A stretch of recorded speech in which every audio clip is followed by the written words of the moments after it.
Hello, everyone, and welcome back to the podcast. I'm your host, Joe 2 in Love, here with your AEW Rampage review for March 25th, 2022. Again, a decent episode of Rampage coming on a strange night for Rampage and AEW for few reasons. Of course, with the time slot for Rampage, it already is in a weird position. Also, Ring of Honor, Supercard of Honor pay per view. It was tonight as well, along with March Madness. So, uh, weird situation for Rampage, but nonetheless, flew by quick. Decent episode. Which, speaking of which, of Ring of Honor, Supercard of Honor, I mentioned on my AEW Dynamite review, uh, which I posted on Thursday. You can check that out if you did, but I will be doing a Ring of Honor Supercard of Honor review and posted that either late late Saturday night or Sunday. One one of those 2 days, but I will have a Supercard of Honor review on the channel. I have not reviewed a Ring of Honor event yet on the pro wrestling side of the channel, but with AEW purchasing or Tony Khan purchasing Ring of Honor and potentially a weekly show of Ring of Honor coming thanks to Tony Khan, then I figured the Supercard of Honor would be a good way to start. Plus, with the Briscoes and FTR being on that event, make for a interesting review. I'll say that. But as far as Rampage goes, decent matches, decent storyline progression, overall decent, I would say, but worked out. A fine main event with Swerve Strickland and Starks. A pretty solid tag team match between the Dark Order and ReDRagon, so some good stuff. But the show started off with Lance Archer for Dustin Rhodes. Now, for those who know, the inaugural TNT Championship tournament in the semifinals was Lance Archer versus Dustin Rhodes. And that was a bloody encounter in the Nightmare Factory in Georgia. And of course, the finals took place at Double or Nothing between Lance Archer and Cody, in which Mike Tyson presented Cody with the TNT Championship. Now Lance Archer is here facing Dustin, and was an alright match. Lance Archer has just been on a weird trajectory. Ever since that great Texas death match versus Hangman in January, you thought that the you thought that, and with Dan Lambert, that we may see more of Lance Archer, but it's been more of the same. And here against us Rhodes, it was alright, but the finish. I mean, what does it ultimately mean? I wonder. But so Archer had one of Dustin Rhodes' students carrying him to the ring, but was stopped by Dustin on the rampway. They were fighting in the ring.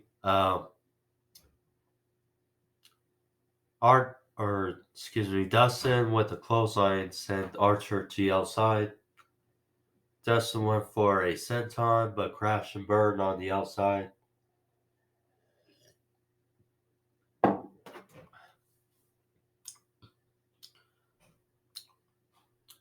Dustin, after some flurry of offense with some clotheslines trying to knock Big Man Archer off his feet, finally hit a Bulldog off the middle rope and hit a Crossroads, his younger brother Cody's move, which, with Cody Rhodes being signed now to WWE again, that's the only time we'll see the Crossroads from now on, pretty much in AEW from Dustin. But he hit it for their fall.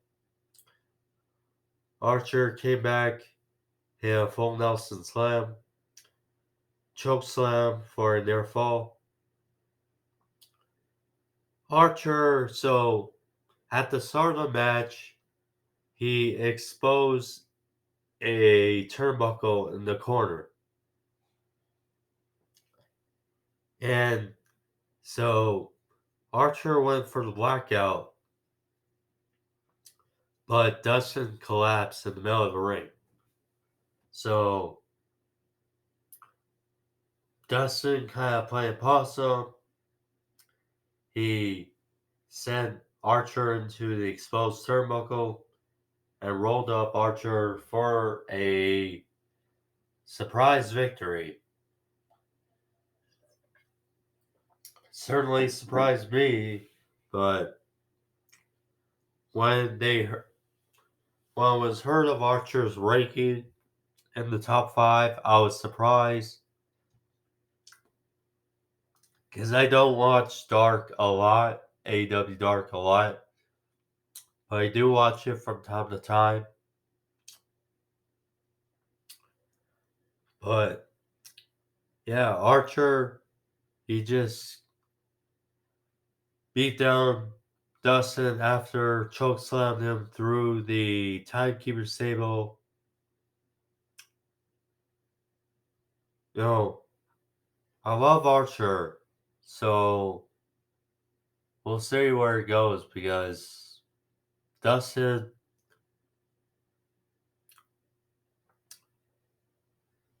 I must say as well, Archer in his 40s, Dustin in his 50s. I mean, they aren't who they were a number of years ago, but it is something to see how these two can still put on a pretty good match in their own right. But yeah, it worked out well. Fuego del Sol, who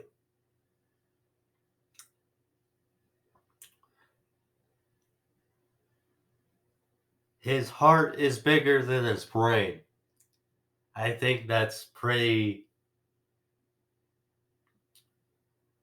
Yeah, that's pretty explanatory.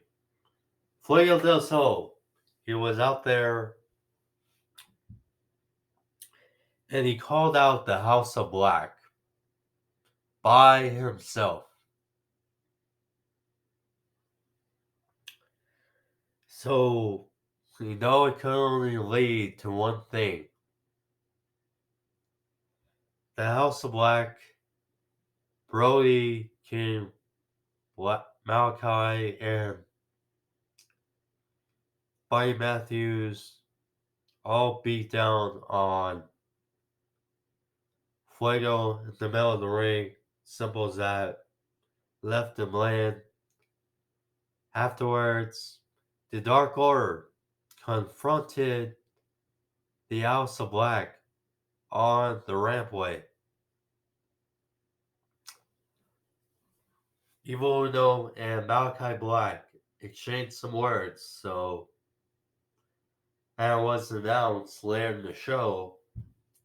It will be House of Black versus the Dark Order's Uno Grayson and Fuego del Sol next week on Rampage. So,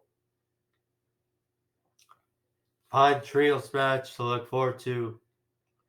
I mean, the trios titles gotta come soon. They gotta come soon.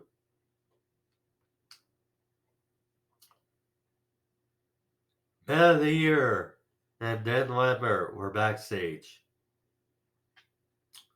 You know,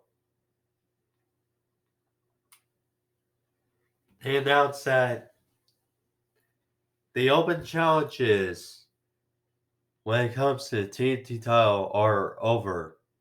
That why Ethan Page was pissed when Scorpio Sky had the resume but wasn't awarded a TNT title shot, and when he finally got it, he took it.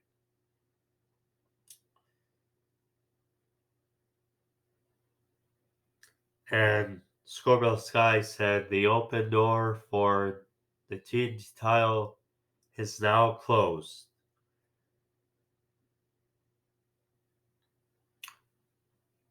Hopefully, I can get more behind this TNT title run by Sky because so far I'm just not digging it. I'm just not digging it. Now, Sky and Page, they're more and more looking the part each week. Dan Lambert, a heat magnet that there's no debate. We know how great he is. It's just this run.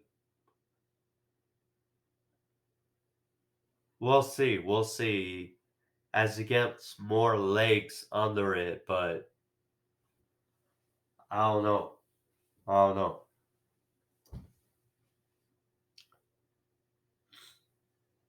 So then, right into action next.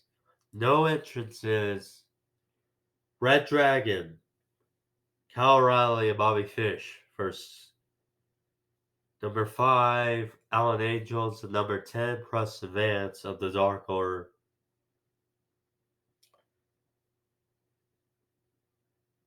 Fine tag team match between the four. We know how good ReDRagon is. 10, jacked and still getting better. Alan Angels, he doesn't do a lot, but he he's definitely really good in the ring. I think we can all say that. And, you kind of wish a match like this got some more time, but it's Rampage, only 1 hour, so excuse me.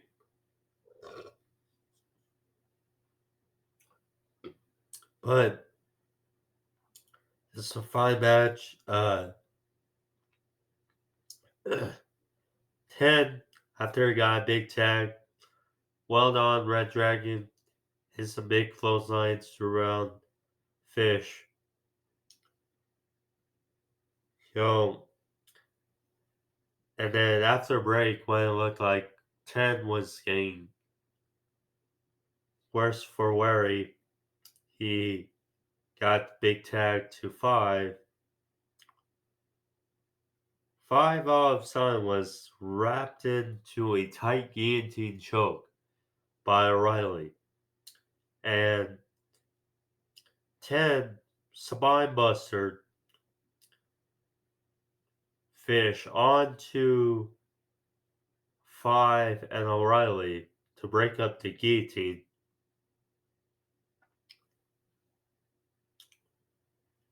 O'Reilly messed around with the mask of 10.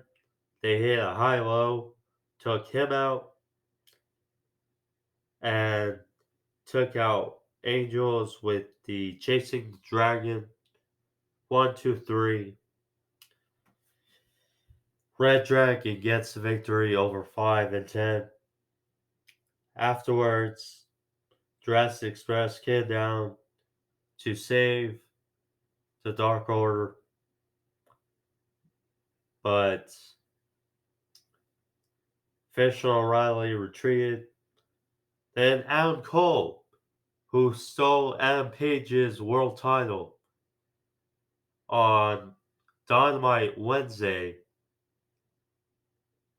this time he stole the tag team titles of Jurassic Express. And Fish and O'Reilly, they were parading around with the tag team titles, A sign of things, a foreshadowing of things to come in the future, just not the near future. I mean, Adam Cole will be the world champion. Bobby Fish and Kyle O'Reilly will be the tag team champions. And what will happen? Just not in their next feuds. It will happen, but give it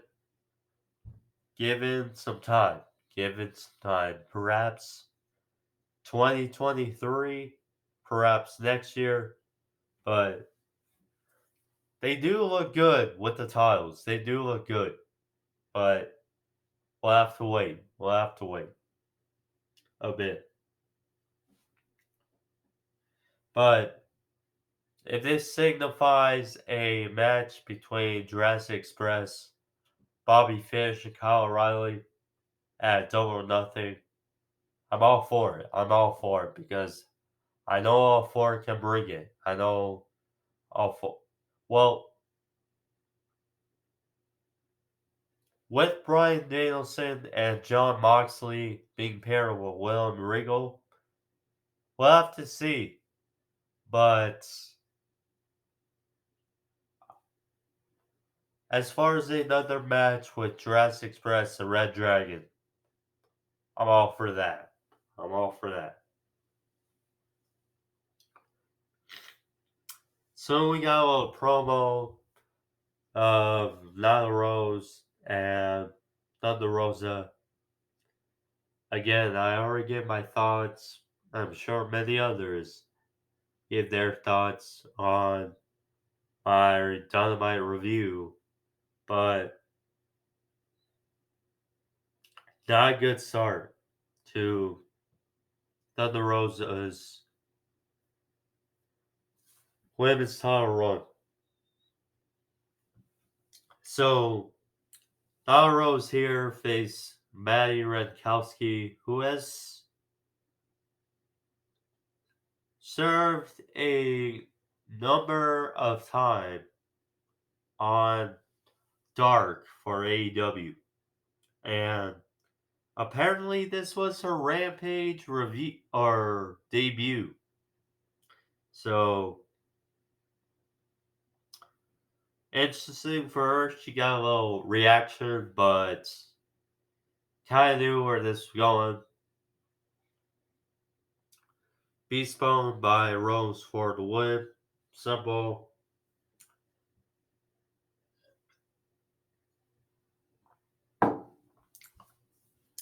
But yeah, now Rose gets victory, and we're gonna get Rose versus Rosa in the future. So we got QT Marshall out there with Aaron Solo. They called out Hook to the ring to present him the first certificate of accomplishment by QT Marshall. So Hook came out, and the more you see of Hook, the more he looks badass. The more you know his music. Still very young is Hook, but you can tell in a few years he's gonna be a playmaker in AEW. So he came out there, tried to ring, and QT unboxed that was kind of wrapped up this certificate of accomplishment for Hook. And it was a plaque, it had everything in glass.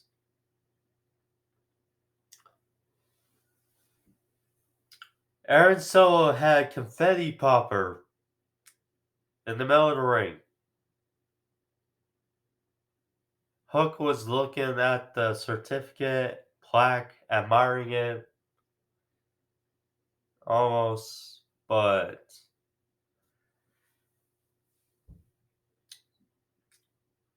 what did he do? What did he do? Oh, he just slammed Aaron Solo's head, face into the plaque, and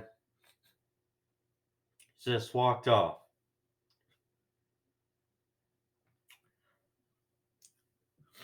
And then from out of nowhere, Danhausen, Danhausen,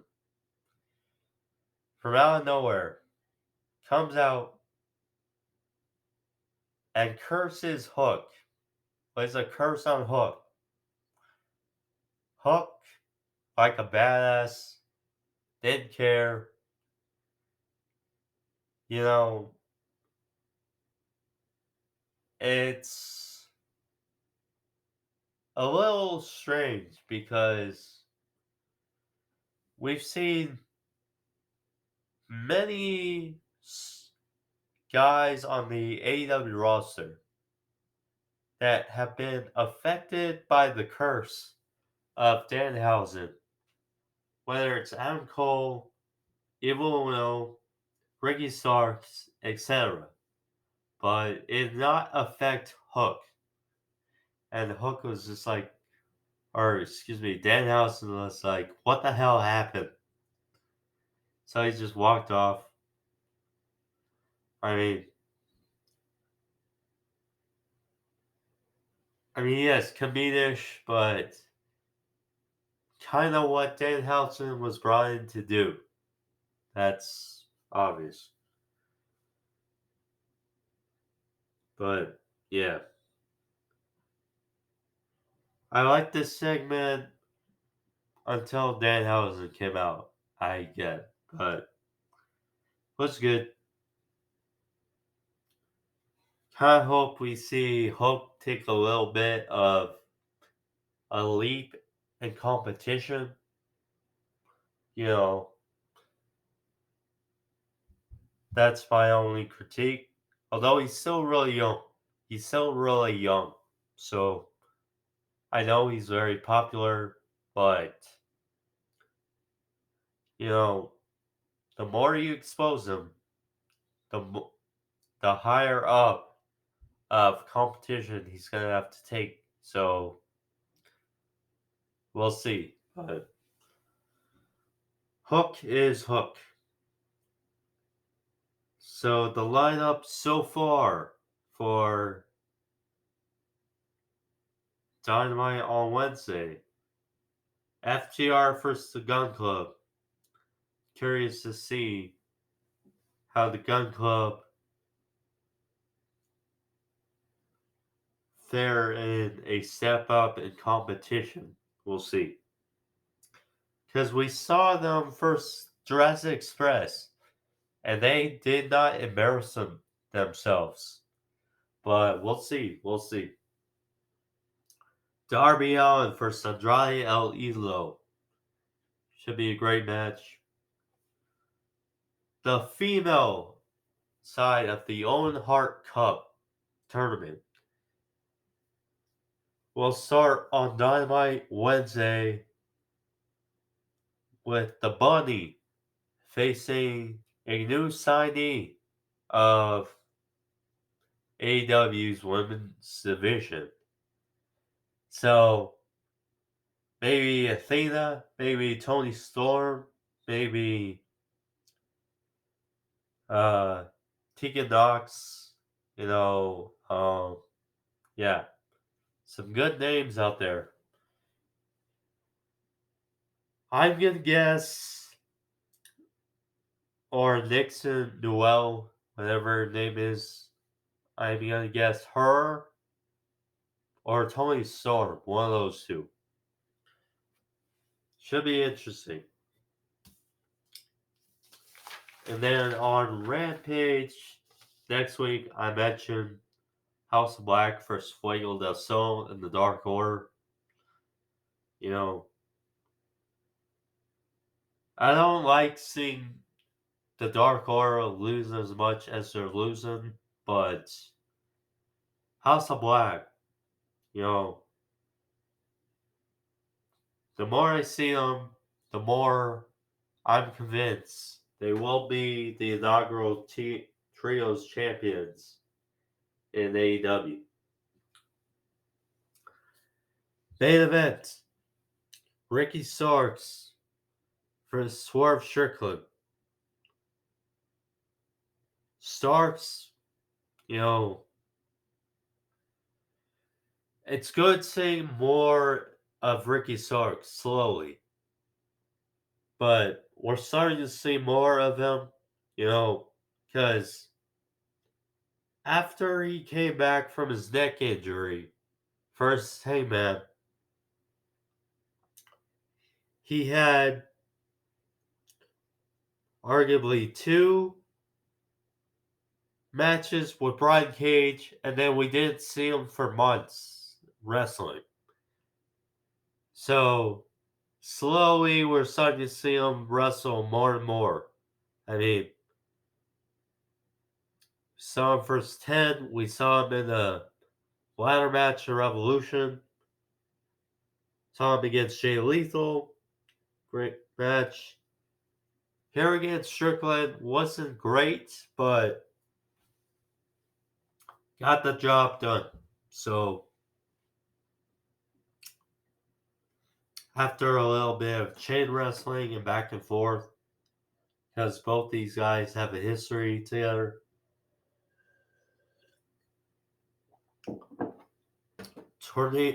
Starts open up with a tornado DT off the top rope for their fall. Swerve fire back with a flurry of clotheslines and diving European uppercut to the back of the head. Leaping flatliner for their fall. Swerve hit a couple of punt kicks on the apron and hit a running shooting star press off the apron on the Starks. Took him out for a bit, rolled back in the ring. Hit diving foot stomp for 2. Starks looked like he was gonna go for a tope suicida, but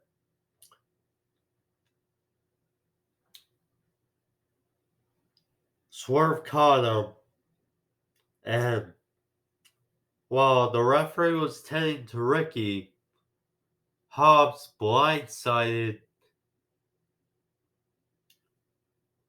Swerve on the outside, rolling back in the ring. And Starks hit the Rochambeau on Swerve for the win. Swerve, you know, yes, it wasn't clean, but already second match in AEW. And he lost. So, I mean, I love Starks. At the same time, Swerve just started, so, you know, it's a bit conflicting, Afterwards, so Ricky Starks had an entourage on commentary. They had like a flag or a poster that said Starks loves or Austin, Texas loves Starks. So they came down the ringside, held up the sign after Starks win, and you can kind of see from how it was placed. Something was going to happen. And we kind of knew it. So Keith Lee threw one of the guys from the entourage through this flag or poster thing. And took out the other members of the entourage and was brawling with Team Taz, Swerve. You know, it was 2-on-2. I imagine they were broken up by officials, but I imagine this is going to lead to a tag team match between Team Taz, Keith Lee, and Swerve, which I'm all for. Should be a fun match, and we're gonna get eventually a one-on-one match between Keith Lee and Hobbs, which is gonna be chaotic, to say the least. Two behemoths going at each other. Should be interesting. But we'll see. Nonetheless, that was Rampage as well off the air. Decent episode. Nothing special, but got the job done. Uh, but yeah, good lineup so far for Dynamite on Wednesday. Curious to see who shows up to face the Bunny in in the Owen Hart Cup tournament on Wednesday, but we'll see. Either way, it's a new signing, so should be good. But nonetheless, thank you for joining me. Again, either Saturday night or sometime Sunday, I'll have a Ring of Honor Supercard of Honor review for you guys on the channel. So keep that in mind. Also, of course, I post my Dynamite review on Thursday, so you can check that as well. But thank you all for joining. I'm Angel Chula. Thank you all. Be safe. Peace.